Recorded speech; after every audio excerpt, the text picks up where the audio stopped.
Cassie Whitlock tightened the knot on her bandana as the wind picked up, sweeping dust across the open plains. She had been on her way to Briar Ridge to deliver a saddle she'd repaired. But the sky darkened so fast, it felt like night had dropped early. The rumbling clouds rolled like giant beasts, and Cassie knew only one thing: she needed shelter, and she needed it fast. Her mare snorted and stamped uneasily, sensing what was coming.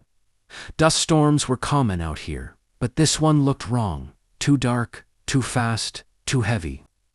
Cassie scanned the land and spotted a silhouette, a small, abandoned chapel, half buried in sagebrush. "Come on, girl," she whispered, urging her horse toward it. She wasn't alone. A tall cowboy ran beside his bay horse, leading it toward the same chapel. His hat was nearly ripped off by the wind, his coat flapping like a flag.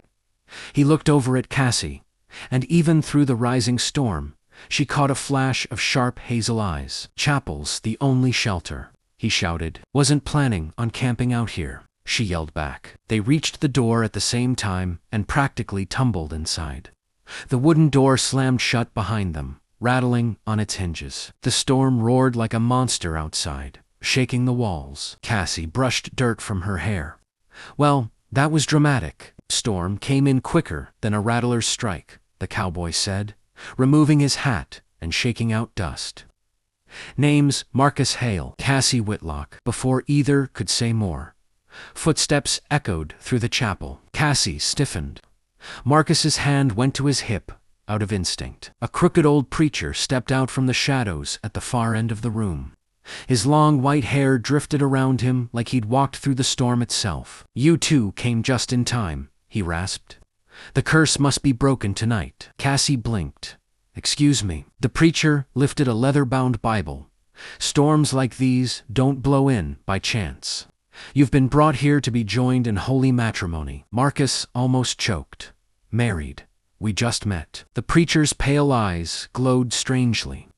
"If you don't bind your fates before the storm ends, neither of you will leave this chapel alive." Cassie and Marcus exchanged horrified glances right as the storm howled louder, as if answering the preacher's words. Cassie backed up a step, bumping into a pew. "We're not getting married. That's ridiculous." Marcus nodded firmly. "We'll wait the storm out, then go our separate ways." The preacher shook his head slowly. "No one leaves until the curse is broken." Cassie glanced at Marcus, silently asking if this man was dangerous or simply deranged. Marcus stepped forward, keeping his voice calm. "Sir, we appreciate the shelter, but we aren't here for any ceremony." The preacher's eyes narrowed. "Then you both will perish when the storm takes the chapel." Marcus folded his arms. "Storms don't take buildings." As if offended, the wind slammed against the chapel with a thunderous crack, rattling the stained glass windows. Dust seeped in through the cracks in the boards. The lights flickered, though. There were no lamps lit. Cassie shivered. That didn't feel normal. The preacher pointed a bony finger at them. "Long ago, two lovers refused to wed in this chapel. The storm that took them never ended. It returns.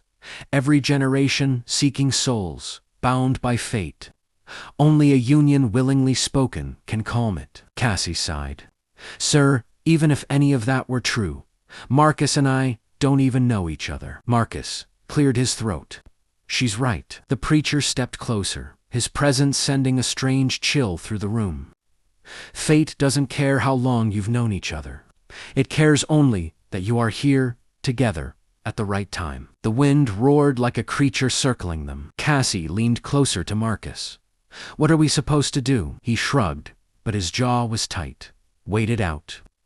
There has to be a logical explanation." But logic didn't explain why the chapel suddenly shook violently, dust raining from the rafters. Or why the preacher's eyes glowed brighter. Or why Cassie suddenly felt Marcus's hand brush hers, a touch that steadied her, warmed her. "We're not really thinking about doing this, are we?" Cassie asked, voice trembling. Marcus licked his lips. "I'd rather not die in a chapel with a stranger." Cassie whispered, "I'm not dying either." The preacher raised the Bible once more. "Your fates are sealed. Decide quickly." Marcus met Cassie's eyes. Intense, steady, protective. "If it comes down to surviving," he murmured, "I'll go along with it." Cassie swallowed. "Then maybe we should hear him out." The storm screamed, as if urging them closer. The preacher motioned them to stand before the crooked altar. Cassie felt her pulse hammering as the chapel groaned under the storm's weight. She had never imagined her wedding day, if she ever had. One would be in a half-rotten building with a stranger she'd met minutes ago. Marcus stood beside her, shoulders broad, clothes dusty, jaw set like stone. But he wasn't cold. He wasn't distant. He gave her a small, grounding nod. "I won't let anything happen to you," he murmured. Surprisingly, she believed him. The preacher opened the old Bible. "Do you, Marcus Hale, take this woman, brought to you by fate, to be bound to you in this life?" Marcus exhaled. "I guess I do." Cassie shot him a look. "Guess." He coughed. "I do." The preacher turned to Cassie. "Do you, Cassie Whitlock, take this man as the one chosen for you tonight and forever?" Cassie hesitated, not because she didn't want to survive, but because a strange warmth settled in her chest. Something about Marcus felt safe, steady, familiar in a way she couldn't explain. I do." Thunder cracked so loud the pews shook. The preacher lifted his hands.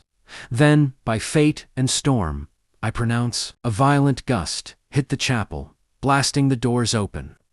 Dust and wind ripped through the room. Cassie grabbed Marcus's arm as the force nearly knocked her off her feet. Marcus pulled her close, shielding her. "Hold on to me," the preacher shouted over the howling wind. "Finish the vow with a kiss." Cassie's pulse spiked. "A what?" Marcus tightened his arms around her. "Cassie, if that's what it takes." Lightning flashed, illuminating his eyes. Determined, unexpectedly gentle. Cassie's breath caught. The storm screamed. The chapel trembled, and Cassie lifted her face to his. Their lips met. The instant they kissed, the storm exploded in white light. Then the wind ceased. Dust dropped to the ground like settling snow. They pulled back, breathless. Marcus blinked. Did that actually work? Cassie touched her lips, still tingling. "I think so." The preacher smiled eerily.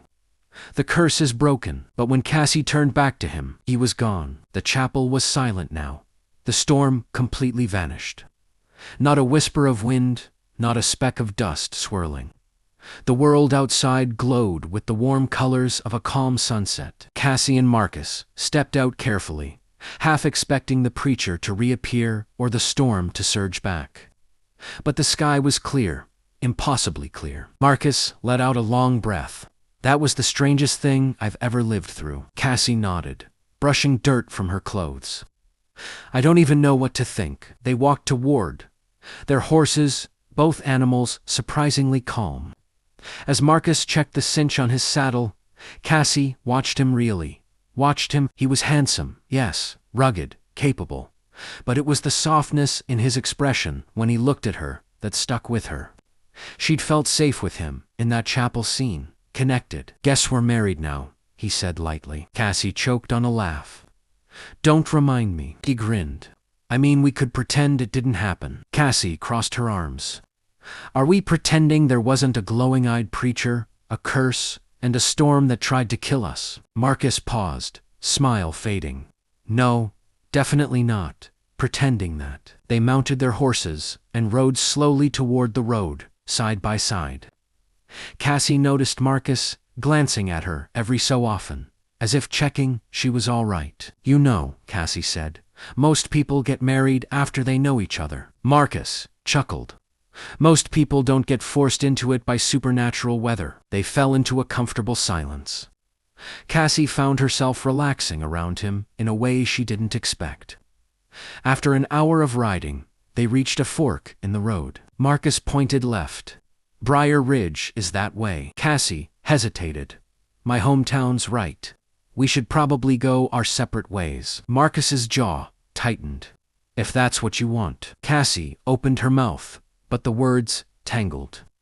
Did she want that? After what they'd been through, after what she felt? Her heart fluttered. "I know." They lingered, there at the fork, caught in something deeper than the storm. And Cassie realized leaving Marcus didn't feel right. Not at all. Cassie stared down the right path, the road home, the familiar route she'd taken 100 times. But today, it felt hollow, empty, like she'd be riding away from something she wasn't ready to lose. Marcus watched her quietly, reins loose in his hand. He wasn't pushing her. He wasn't trying to sway her. He just waited, patient, steady, the same way he'd held her during the storm. "Marcus," she said softly, "do you believe in fate?" He raised an eyebrow. "After today, hard not to." Cassie nodded slowly. "Me too." She turned her horse toward his path instead of her own. Marcus blinked. "You sure?" "For the first time today," Cassie said, smiling. "I am." Relief washed across his face, warm as sunlight. They rode together toward Prairie Ridge, this time without hesitation. As the sky dimmed into twilight, Marcus glanced over at her. "You know," he said, "if we're really married, we should get to know each other." Cassie laughed. "Good idea. Start talking, husband." "Husband, huh?" Marcus grinned. "All right then. I'm Marcus Hale. I run Hale Ranch with my brother. I like quiet mornings, fresh coffee, and horses that don't try to throw me." Cassie smiled. "I'm Cassie Whitlock. I repair saddles, break in horses, and prefer storms that don't try to marry me to strangers." He laughed, rich, warm, genuine. The sound made Cassie feel lighter than she had in years. They rode until the lanterns of Prairie Ridge twinkled in the distance. Marcus slowed his horse. "When we tell folks how we met," he said, "they won't believe a word." Cassie shrugged. "Then, let's keep the curse part between us." "And the kiss," he teased. Cassie's cheeks warmed. "Well, maybe not that part." He pulled his horse closer to hers. "Cassie, I don't know what fate had planned, but I'm glad it was you." Her heart fluttered. "Me too, Marcus." They reached the town together, two strangers, bound by a storm, a vow, and a kiss that changed everything. Cassie looked over at him, eyes soft. "Whatever happens next, we face it together," Marcus finished. The wind was gentle now, peaceful, and somewhere deep in the plains, Cassie swore she heard the faintest echo of a preacher's satisfied laugh. Don't forget to like, comment, and subscribe for more Western stories.